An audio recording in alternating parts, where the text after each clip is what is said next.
Saludos amigos, bienvenidos a otra emisión de Noticias al Día. Yo soy Noris Vicioso y estos son los titulares. Federales inician primeras redadas importantes de inmigración en Nueva York bajo la iniciativa de deportación de Donald Trump. Estados Unidos detiene a más de 1.000 inmigrantes en un día. Panamá deporta 1.881 migrantes en los últimos 5 meses con ayuda de Estados Unidos. Migrantes saturan oficinas de asilo en la frontera sur de México tras las medidas de Trump. Petro afirma que hay una fuerza extranjera detrás de la violencia en el Catatumbo.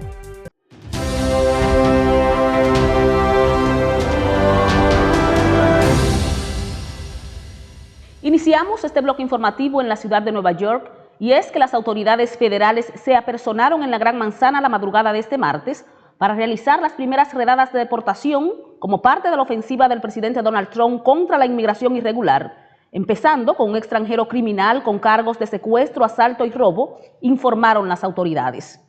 La Administración de Control de Drogas confirmó que estaba trabajando con el Departamento de Justicia y que otros socios federales encargados de hacer cumplir la ley están ayudando al departamento con sus esfuerzos de control de inmigración, publicando algunas de las principales redadas.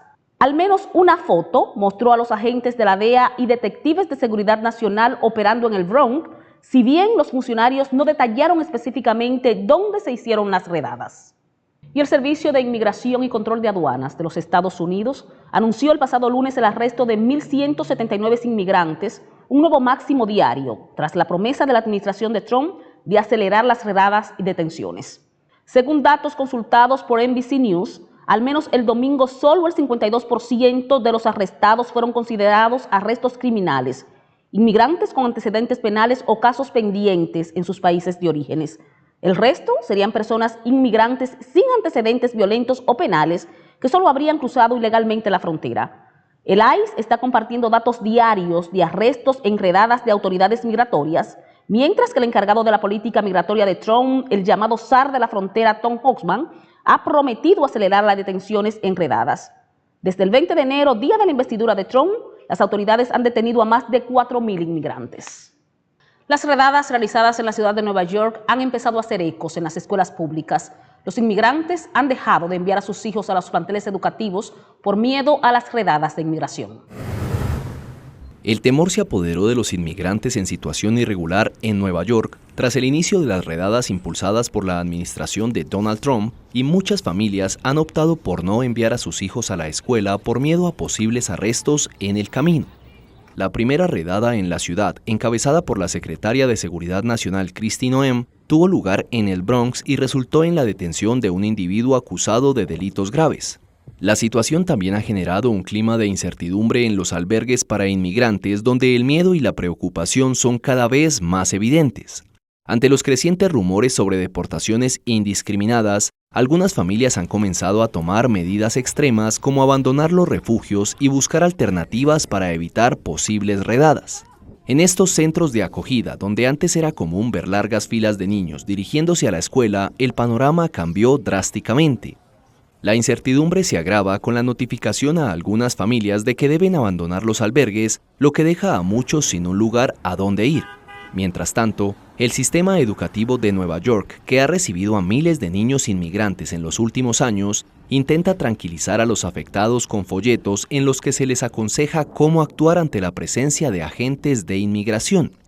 Por su parte, el alcalde Eric Adams ha tratado de calmar los ánimos al asegurar que solo colaborarán con las autoridades migratorias en la captura de criminales, pero su reunión con funcionarios del gobierno federal ha generado desconfianza entre los inmigrantes y sus defensores.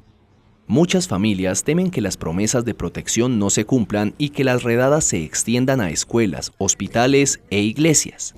La comunidad inmigrante, particularmente la latina, enfrenta un panorama incierto y hostil en el que las decisiones del gobierno pueden marcar el futuro de miles de personas que buscan estabilidad en la Gran Manzana. Y en Colombia aterrizó el primer vuelo con deportados desde los Estados Unidos. Llegó al Aeropuerto Internacional El Dorado de Bogotá el primer avión de la Fuerza Aeroespacial Colombiana con ciudadanos deportados de Estados Unidos. En la red social X, Gustavo Petro, presidente de Colombia, dijo que son colombianos libres y dignos y afirmó que el migrante no es un delincuente, sino un ser humano que quiere trabajar y progresar. Los migrantes, con cara de consternación, fueron recibidos por una delegación de la Presidencia, el Ministerio de Relaciones Exteriores, la FAC, Migración Colombia, el Instituto Bienestar Familiar, la Alcaldía de Bogotá y la Cruz Roja. José Montaño, colombiano deportado. Realmente pues es estrategia, propaganda política y pues está muy mal. Realmente quieren echar la culpa de sus problemas a los que no se pueden defender, a los migrantes. Así nos trataron, no nos dieron derechos, no nos leyeron nada. Nos hicieron firmar documentos obligados y horrible. Realmente fue un trato inhumano. La llegada de este vuelo ocurre 2 días después de que el mandatario colombiano no permitiera el aterrizaje en el país de 2 vuelos del gobierno estadounidense con deportados, argumentando que los repatriados no estaban recibiendo un trato digno, lo que originó el domingo una grave crisis diplomática con ese país que ya fue superada. Y el gobierno de Guatemala informó que habilita un espacio en un centro de convenciones para atender a los migrantes deportados desde los Estados Unidos y México. El director del Instituto Guatemalteco de Migración, Alfredo Danilo Rivera, especificó que el objetivo es facilitar un nuevo espacio para los migrantes retornados y brindarles más servicios de cara a la readaptación al país. De acuerdo con el Instituto Guatemalteco de Migración, en lo que va de año han sido deportadas 3.297 personas, la mayoría desde los Estados Unidos vía aérea, en un menor porcentaje desde México.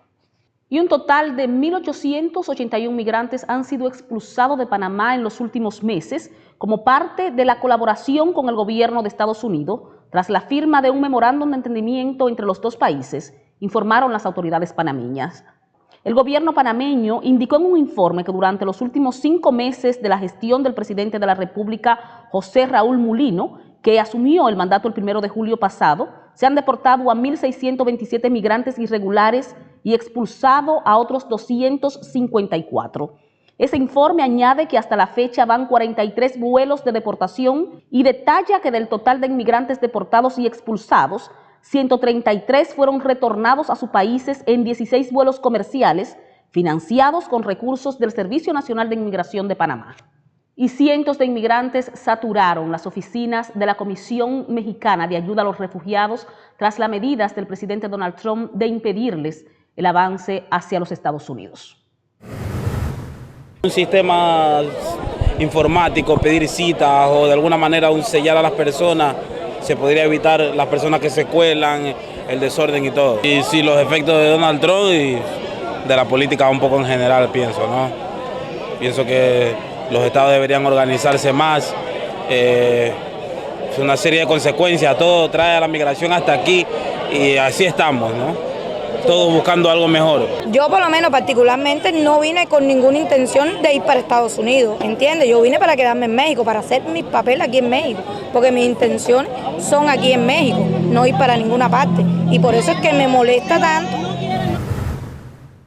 Y la actriz estadounidense Selena Gómez compartió un video en sus redes sociales donde se le observa llorando tras las órdenes de deportación masivas de inmigrantes indocumentados a la vecina México como parte del programa del presidente de los Estados Unidos, Donald Trump. Solo quería decir que lo siento mucho, toda mi gente está siendo atacada, los niños no lo entiendo, dijo Gómez, entre lágrimas al comienzo del audiovisual de unos 30 segundos de duración que a los pocos minutos borró de las redes sociales. Es momento de nuestra primera pausa comercial. Usted no se mueva. Al regreso tenemos más informaciones. En las tiendas LeBron te ofrecemos todos los utensilios para tu cocina profesional. Contamos con el mejor servicio de entrega. Llámanos ya en New York al 212-942-8258 y en Orlando, Florida al 407-933-0555 o visita nuestra página web www.lebronrestaurantsupply.com. En las tiendas LeBron, tu cocina profesional es nuestra especialidad. Su velocidad le puede parecer lenta al manejar, pero si atropella a alguien, es espantosamente rápida. Conductores estén pendientes de los peatones y ciclistas y al doblar reduzca la velocidad a 5 millas por hora.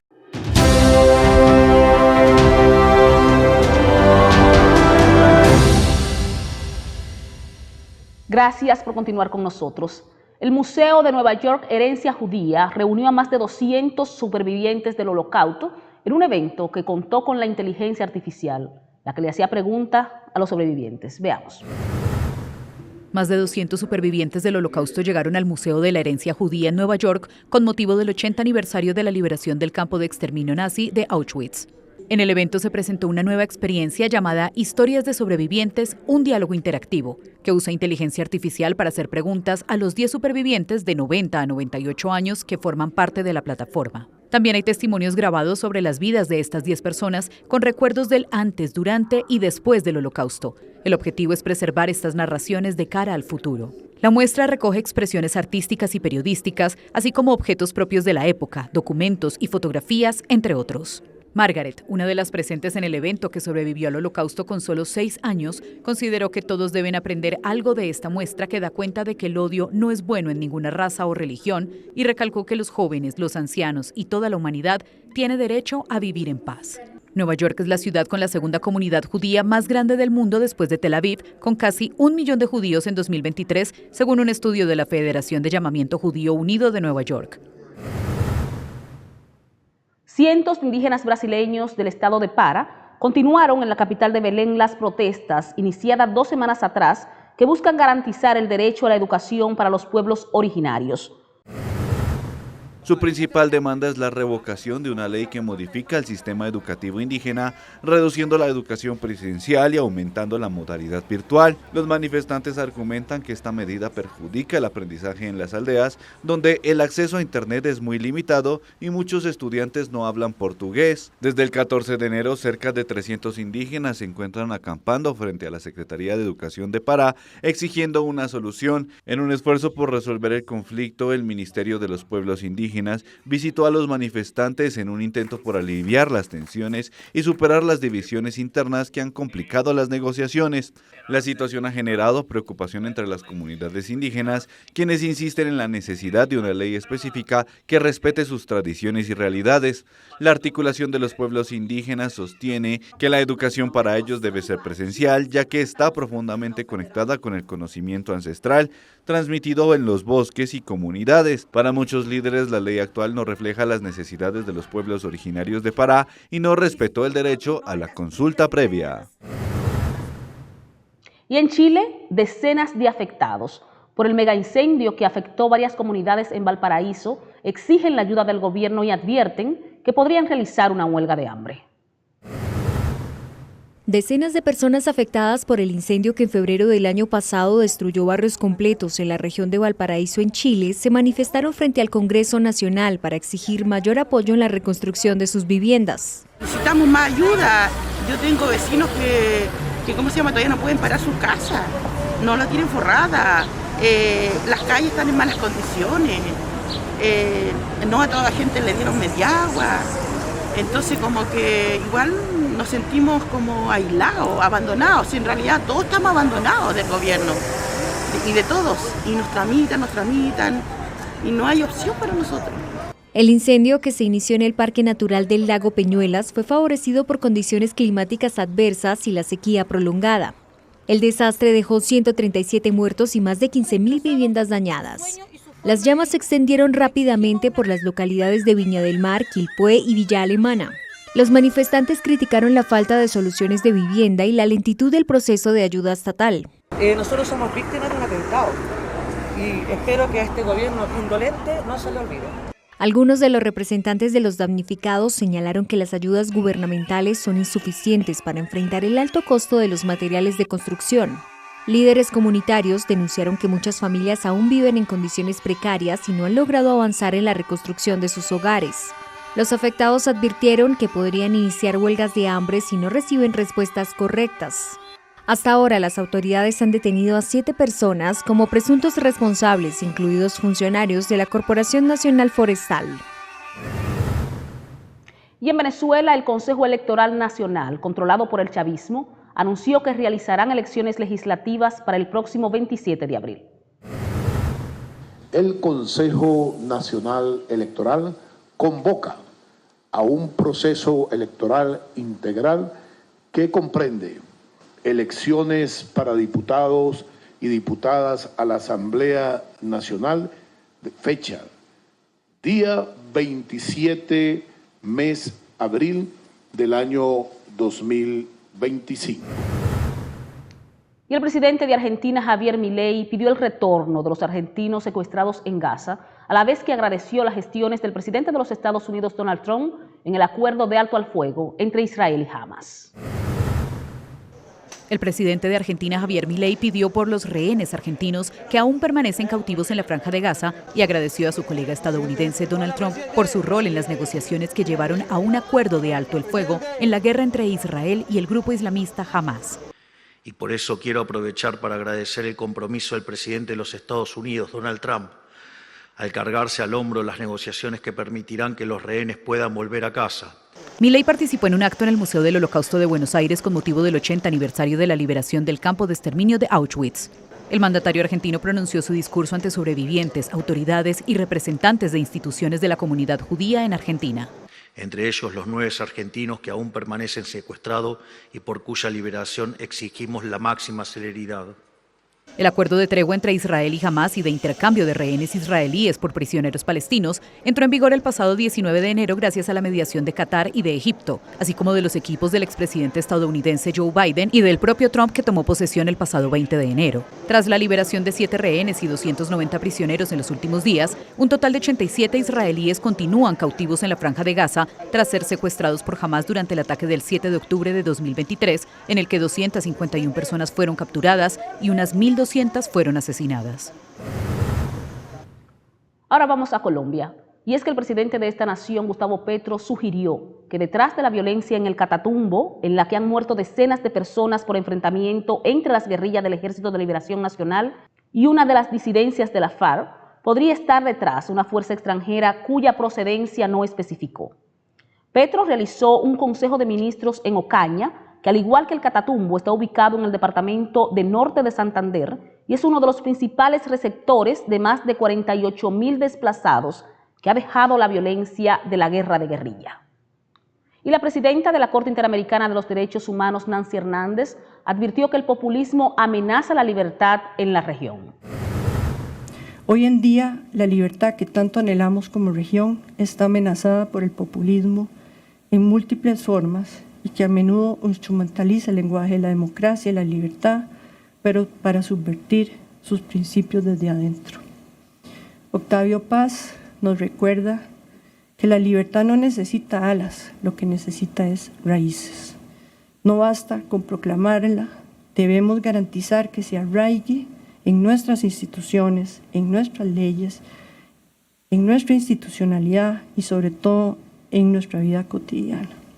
En estos tiempos de dificultad para nuestra región y el mundo, no podemos rendirnos por la lucha por la dignidad humana, porque hacerlo implicaría renunciar a la esencia misma de la civilización y la democracia. Así, la resiliencia se erige como un imperativo moral y jurídico. Es momento de una breve pausa comercial, no se mueva. Al regreso tenemos más informaciones. En las tiendas Lebrón te ofrecemos todos los utensilios para tu cocina profesional. Contamos con el mejor servicio de entrega. Llámanos ya en New York al 212-942-8258 y en Orlando, Florida al 407-933-0555 o visita nuestra página web www.lebronrestaurantsupply.com. En las tiendas Lebrón, tu cocina profesional es nuestra especialidad. Su velocidad le puede parecer lenta al manejar, pero si atropella a alguien, es espantosamente rápida. Conductores, estén pendientes de los peatones y ciclistas y al doblar reduzca la velocidad a 5 millas por hora.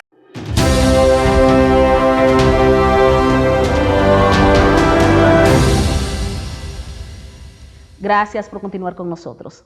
Las autoridades australianas ordenaron la evacuación de 1.500 personas por un incendio forestal que arde sin control en el sur del país y que ya ha arrasado unas 65.000 hectáreas de terreno.